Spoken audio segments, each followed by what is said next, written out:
So ఒక sentiment politics, ఒక emotional politics, communal politics Andhra Pradesh రాష్ట్రంలో ఈ మధ్యకాలంలో చూస్తున్నాం. జస్ట్ తిరుమల లడ్డు అంశం అనేది ఏ స్థాయిలో ప్రభావితం చూపిస్తుందో చూస్తున్నాం. తిరుమల లడ్డు అంశానికి సంబంధించి ఈ రెండు పార్టీల వైఖరి పైన మీ అభిప్రాయం ఏంటి? ఏం జరిగింది? ఏం జరగాల్సి ఉంది? ఏం జరిగితే భక్తుల మనోభావాలు టీటీడీకో దేవుడికో మంచి జరుగుతుంది?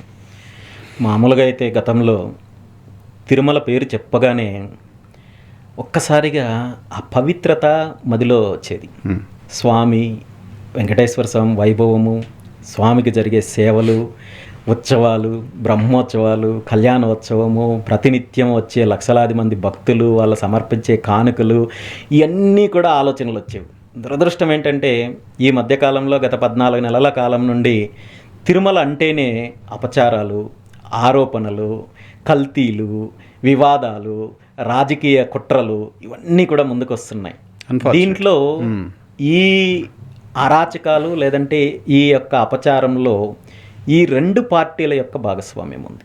అందులో ఏమాత్రం అనుమానం లేదు. ప్రజలందరికీ కూడా ఆ విషయం తెలుసు.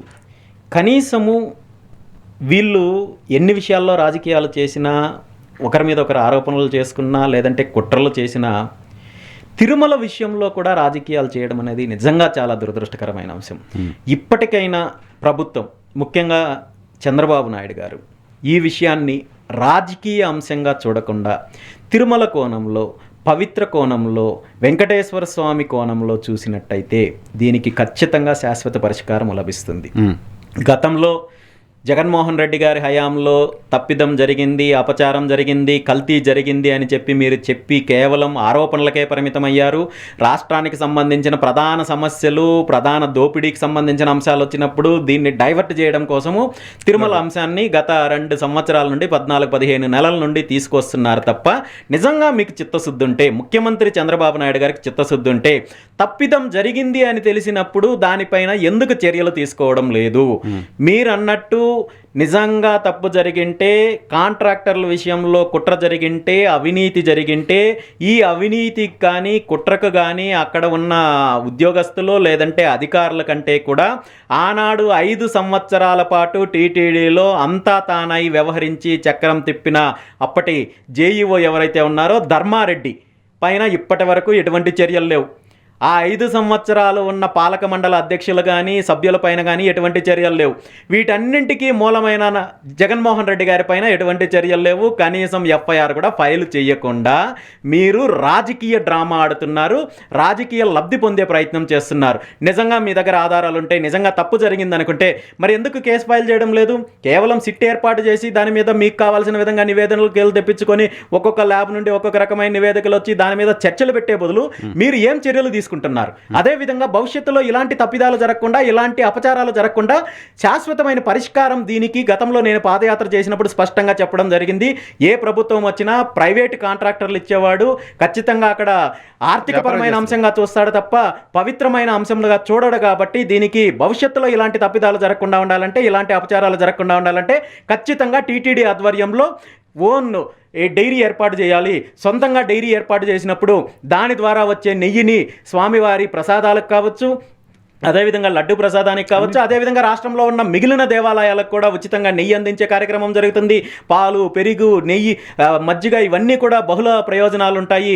అదేవిధంగా గోవులకి 1,00,000 గోవులతో అన్నప్పుడు సుమారు ఒక్కొక్క 10 గోవులకు ఒక్కొక్క గోపాలను నియమించిన 10,000 మందికి ఉద్యోగ అవకాశాలు వస్తాయి. ఈ గోవుల ద్వారా వచ్చే గోమూత్రం కావచ్చు, గోమయం కావచ్చు, వీటి ద్వారా పవర్ ప్రొడ్యూస్ చేయొచ్చు. దీని ద్వారా తిరుమలకు ఉచితంగా పవర్ వస్తుంది, ఉద్యోగాలు వస్తాయి. అదేవిధంగా గో సొంతతని పెంపొందించడం అంటే ధర్మాన్ని పెంపొందించడమే. ధర్మరక్షణ, ధర్మ పరిరక్షణ అనే పేరుతో 100 కోట్ల రూపాయలు టీటీడీ నిధులు ప్రతి సంవత్సరం ఖర్చు చేస్తున్నారు. సో ఇది కూడా అందులో భాగమే అవుతుంది. ఇలాంటి సందర్భంలో ఈ చర్య ఎందుకు తీసుకోరు? నిజంగా ఈ నిర్ణయం తీసుకున్నట్టయితే నేను సొంతంగా 1000 గోవులను ఇవ్వడంతో పాటు నా బాధ్యతగా, అదేవిధంగా స్వామివారి భక్తుల నుండి 1,00,000 గోవులు సమకూర్చే బాధ్యత కూడా నేనే తీసుకుంటాను. ఒకవేళ డైరీ మీరు తిరుమలలో పెట్టడానికి మీకు ఇబ్బంది ఉంటే రాష్ట్ర వ్యాప్తంగా 5-6 చోట్ల 10 చోట్ల ఏర్పాటు చేసినట్టయితే నా సొంత భూమి 22 ఎకరాల మామిడి తోట ఉచితంగా డైరీ కోసం ఇస్తాను. అదేవిధంగా శ్రీవారి భక్తుల నుండి మీరు పెట్టే డైరీకి కావాల్సిన భూమిని సేకరించే బాధ్యత కూడా నేనే తీసుకుంటానని చెప్పి స్పష్టంగా ప్రకటన చేసినప్పటి వరకు, కనీసం ఇప్పటి వరకు దీన్ని యాక్సెప్ట్ చేస్తున్నామో లేదంటే రిజెక్ట్ చేస్తున్నామా వాస్తవాన్ని కూడా తెలియజేయకుండా తేలుగుట్టిన దొంగల్లాగా నిజంగా ఈ ప్రతిపాదనని అమలు చేస్తే మీ వ్యాపారాలకి, మీ రాజకీయాలకి, మీ అవినీతికి భవిష్యత్తులో అవకాశం ఉండదని చెప్పి తప్పించుకునే ప్రయత్నం చేస్తున్నారంటే దాన్ని బట్టి ముఖ్యమంత్రి చంద్రబాబు నాయుడు గారికి ఎంత చిత్తశుద్ధి ఉందో అర్థమవుతుంది. ఖచ్చితంగా భవిష్యత్తులో ఆ దిశగా నిర్ణయం తీసుకునేంత వరకు కూడా బీసీవై పార్టీ పోరాటం చేస్తుంది. శాశ్వత పరిష్కారం కదా అది, ఇంకా లైఫ్ టైం అపచారం అనేది ఉండదు కదా. ఇది అన్ని వర్గాల ప్రజలు యాక్సెప్ట్ చేస్తున్నారు, స్వామీజీలు యాక్సెప్ట్ చేస్తున్నారు, దీని మీద అనేక రకాలుగా చర్చలు జరుగుతున్నాయి. అయినప్పటికీ కూడా ప్రభుత్వం మీనవేషాలు వెక్కిస్తోందంటే చంద్రబాబు నాయుడు గారికి తిరుమల విషయంలో ఉన్న చిత్తశుద్ధి ఏంటో అర్థమవుతుంది. అతనికి అవినీతి పైన లేదంటే ఇలాంటి వ్యాపారాల పైన ఉన్న కమిట్మెంట్ తిరుమలలో పవిత్రమైన కోణంలో లేదు అనేది చాలా క్లియర్గా తెలుస్తుంది. నేను వెంకటేశ్వర స్వామి భక్తుడిని, చిన్నప్పటి నుంచి రోజు కొండ చూసేవాడిని, నడుచుకుంటూ పోయేవాడిని, జుట్టు ఇచ్చేవాడిని, నన్ను కాపాడాడు ఆయన, ఇన్ని చెప్తున్నారు చంద్రబాబు నాయుడు గారు. మాటలు చెప్పడం వేరు, వాస్తవంగా అనుసరించడం వేరు. నిజంగా అంత చిత్తశుద్ధి ఉంటే ఈ ప్రతిపాదనని ఎందుకు ఒప్పుకోవడం లేదు? రీజన్ లేదు నిజానికి.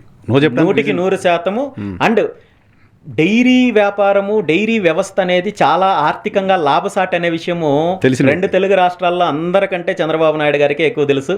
10 రూపాయలు షేర్ ఉన్నది, ఈ రోజు 365 రూపాయల షేరు హెరిటేజ్కి ఉంది అంటే ఎంత లాభాలు ఉన్నాయో ఆయనకే తెలుసు. మరి అన్ని అనుకూలతలు ఉన్నప్పటికీ కూడా కేవలము వీళ్ళు అవినీతి చేయడానికి, వ్యాపారాలు చేయడానికి ప్రాధాన్యత ఇస్తున్నారు, కానీ అక్కడ పరిష్కారం కోసం ప్రాధాన్యత ఇవ్వడం లేదు. ఇది ఒక రాజకీయ అంశంగా చూస్తున్నారు. ఖచ్చితంగా దీన్ని ప్రజలు క్షమించినా కానీ భగవంతుడు క్షమించడు. ఖచ్చితంగా ఆయన దీనికి సమాధానము ఆ శిక్ష వీళ్ళు అనుభవిస్తారు, అందులో డౌట్ లేదన్న. Right sir. కొంతమంది లీడర్ల పేరు చెప్తాను, మీరు ఒకసారి ఒపీనియన్ చెప్పండి. పవన్ కళ్యాణ్ గారు మొదటిసారి పవర్లోకి వచ్చి ఉప ముఖ్యమంత్రిగా ఉన్నారు. 18 నెలలు 20 నెలలుగా ఆయన పాలన చూశారు. ఏంటి మీ కమెంట్? పవన్ కళ్యాణ్ గారు జనసేన పార్టీ అంటే నా దృష్టిలో జనసేన పార్టీ స్వతంత్ర పార్టీ అని నేను అనుకోవడం లేదు. తెలుగుదేశం పార్టీకి అనేక విభాగాలు ఉన్నాయి. యువత విభాగము, బీసీ వింగు, మహిళా వింగు, ఇలా జనసేన అనేది ఒక వింగు. అవునా? కాబట్టి he is part of Telugu Desam party. మళ్ళీ ఇంకా భవిష్యత్తులో ఒక 15 సంవత్సరాల పాటు తెలుగుదేశం పార్టీ అధికారంలో ఉండాలని కోరుకుంటున్నారు. అది ఆయన అభిప్రాయం. కానీ ప్రజల్లో ఆయన అభిప్రాయం, ఆయన గురించి ఆయన రాజకీయంగా అడుగులు ముందుకేసినప్పుడు ఒక ప్రజా రాజకీయం, సామాన్యుడికి అధికారాన్ని ఇస్తానని చెప్పి వచ్చారు. ఆ నమ్మకంతో ఆయనకు ఓట్లేశారు. మరి ఇప్పుడు జరుగుతున్నది వేరు. లేదా ముఖ్యమంత్రిగా, ఉప ముఖ్యమంత్రిగా ఎఫిషియెంట్గా పనిచేయట్లేదు ఆయన? అదే చెప్తున్నానన్న, తెలుగుదేశం పార్టీలో ఒక భాగం అంతే. Part of. అంతకుమించి నేను చెప్పగలిగేది ఏం లేదు. నారా లోకేష్ గారు ఆయన పప్పు అన్నారు 19 దాకా. తర్వాత పాదయాత్ర చేశారు. రోజు రెడ్ బుక్ అంటున్నారు, మీరే అంటున్నారు సకల శాఖ మంత్రి అయిపోయారు ఆయన అని.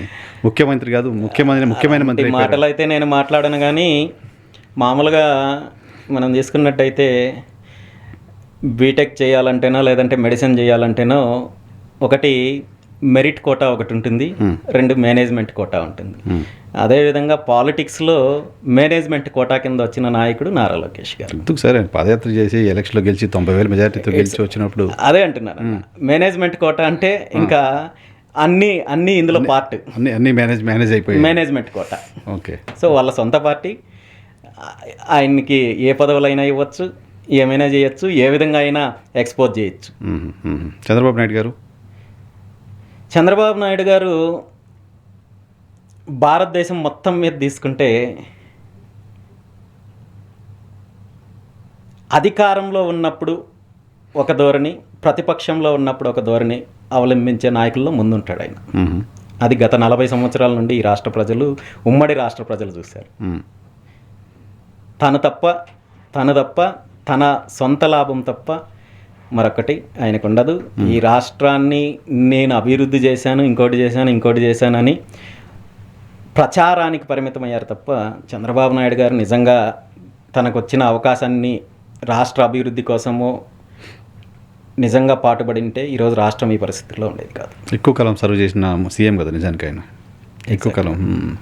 జగన్మోహన్ రెడ్డి 20 నెలల కాలంలో ప్రతిపక్ష నాయకుడిగా జగన్మోహన్ రెడ్డి పరిస్థితి ఏంటి అంటే, ఈ 20 నెలల కాలంలో జగన్మోహన్ రెడ్డి గారు తనకు ప్రతిపక్ష హోదా కావాలి అని చెప్పి చేసిన పోరాటంలో 1% ప్రజల కోసం చేసింటే ఈరోజు నిజంగా అంతో కొంత న్యాయం జరిగిండేది. కానీ ఆయన ఉద్దేశాలు వేరు, ఆయన పార్టీ ఆశయాలు వేరు. దేశంలో ఒక్కో పార్టీకి ఒక్కొక్క ఆశయం ఉంటుంది, ఒక్కొక్క సిద్ధాంతం ఉంటుంది, ఒక్కొక్క వర్గం కోసం ఒక్కొక్క వర్గం మద్దతు ఇస్తుంది. జగన్మోహన్ రెడ్డి గారికి ఏంటంటే అరాచకాలు, రౌడీయిజము, దౌర్జన్యాలు, గూండాయిజం చేసే వర్గాలందరూ కూడా ఆయనకి మద్దతు ఇస్తారు. కాబట్టి ఆయన ఆలోచన ధోరణి కావచ్చు, ఆయన రాజకీయాలు కావచ్చు, రఫా అంటూ ఇంకోటంటూ ఇప్పుడు కూడా భయపెట్టించే, బెదిరించే కార్యక్రమం చేస్తున్నారు తప్ప ఆయన గతంలో చేసిన తప్పిదాలని సరిదిద్దుకొని ప్రజల కోసం పోరాటం చేయాలనే ఆలోచన అయితే మాత్రం లేదు. మెడికల్ కాలేజీల మీద ఉద్యమం చేశామని చెప్తున్నారు. పొగాకు రైతుల కోసం, మిర్చి రైతుల కోసం, మామిడి రైతుల కోసం జగన్మోహన్ రెడ్డి పాదయాత్రలు, పరామర్శలు చేశారని చెప్తున్నారు. వీటన్నింటి మీద మరి సాధించింది ఏముందన్న? నిజంగా ప్రజల పక్షాన పోరాటం చేయాలనే ఆలోచన వేరు, దాన్ని సాకుగా చూపించి తన బలాన్ని, తన ఉనికిని ప్రజలకు చూపించుకోవాలనుకోవడం వేరు. ఇందులో రెండవ అంశమే ప్రధానంగా కనబడుతుంది తప్ప ఎక్కడా సమస్యల కోసం పోరాటం చేస్తున్న అంశం అయితే కనబడదు. ఓకే, భారతీయ జనతా పార్టీ పరిస్థితి ఏంటి ఆంధ్రప్రదేశ్లో? నేను పేరు తీసుకోలేదు, మనిషి మాధవ్ గారు వచ్చారు ఇప్పుడు కొత్తగా, అంతకుముందు పురంధేశ్వరి గారు ఉన్నారు. భారతీయ జనతా పార్టీ పరిస్థితి ఏంటి ఆంధ్రప్రదేశ్ రాష్ట్రంలో? ఆంధ్రప్రదేశ్ రాష్ట్రంలో బీజేపీ పార్టీకి ఒక స్పష్టమైన విధానం ఉంది. అదేవిధంగా ప్రభుత్వంలో పార్టీ ఉన్నారు కాబట్టి ప్రభుత్వ విధానం ఏదైతే ఉందో అదే విధానాన్ని పార్టీ కొనసాగిస్తుంది. ఇందులో ప్రజల పక్షాన లేదంటే ప్రజల యొక్క అభిప్రాయానికి అనుగుణంగా ముందుకెళ్లే పరిస్థితి లేదు. ఎందుకంటే ప్రభుత్వంలో ఉన్నారు కాబట్టి. ప్రభుత్వంలో ఉన్నారు కాబట్టి చంద్రబాబు నాయుడు గారు ఏం చెప్తే దానికి ఊకొట్టక తప్పని పరిస్థితి. ఆంధ్రప్రదేశ్ రాష్ట్రంలో అదే పరిస్థితి. ఢిల్లీలో టీడీపీ కూడా అదే చేయాలి కదా. మోదీ గారు ఏం చేస్తే దానికి ఊకొట్టాల్సిన పరిస్థితి వెళ్ళకుంటుంది. అది మ్యూచువల్ పొత్తు ధర్మాన్ని వాళ్ళు పాటిస్తున్నారు.